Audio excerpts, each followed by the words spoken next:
नमस्ते दोस्तों, शास्त्रों की बात जाने धर्म ज्ञान के साथ। सत्यनारायण भगवान की कथा लोक में प्रचलित है।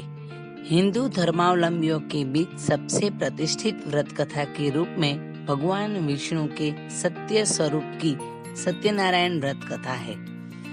कुछ लोग मन्नत पूरी होने पर, कुछ अन्य नियमित रूप से इस कथा का आयोजन करते हैं। सत्यनारायण व्रत कथा के दो भाग है, व्रत पूजा एवं कथा। सत्यनारायण व्रत कथा स्कंद पुराण के रेवा खंड से संकलित की गई है।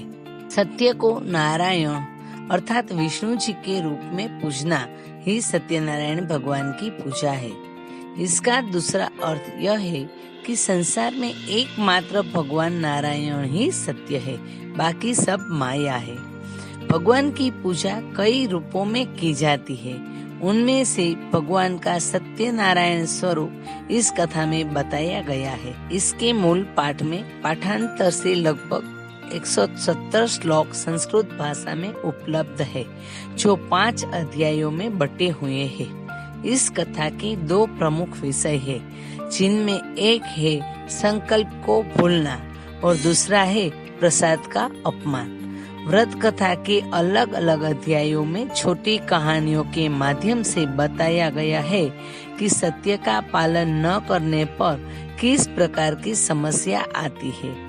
इसलिए जीवन में सत्य व्रत का पालन पूरी निष्ठा और सुदृढ़ता से करना चाहिए। ऐसा न करने पर भगवान न केवल नाराज होते हैं, अपितु दंड स्वरूप संपत्ति और बंधु बांधवों के सुख से वंचित भी कर देते हैं। इस अर्थ में यह कथा लोक में सच्चाई की प्रतिष्ठा का लोकप्रिय और सर्वमान्य धार्मिक साहित्य है। प्रायः पूर्णमासी को इस कथा का परिवार में वाचन किया जाता है। अन्य पर्वों पर भी इस कथा को विधि विधान से करने का निर्देश दिया गया है।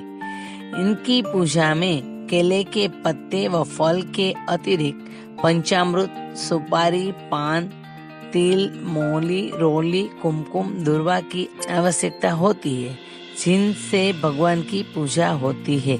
सत्यनारायण की पूजा के लिए दूध, मधु, केला, गंगाजल, तुलसी पत्ता, मेवा मिलाकर पंचामृत बनाया जाता है, जो भगवान को अत्यंत प्रिय है। इन्हें प्रसाद के रूप में फल, मिष्टान के अतिरिक्त आटे को भूनकर उसमें चीनी मिलाकर एक प्रसाद बनता है, जिसे सत्तू कहा जाता है। उसका भी भोग लगता है। धन्यवाद।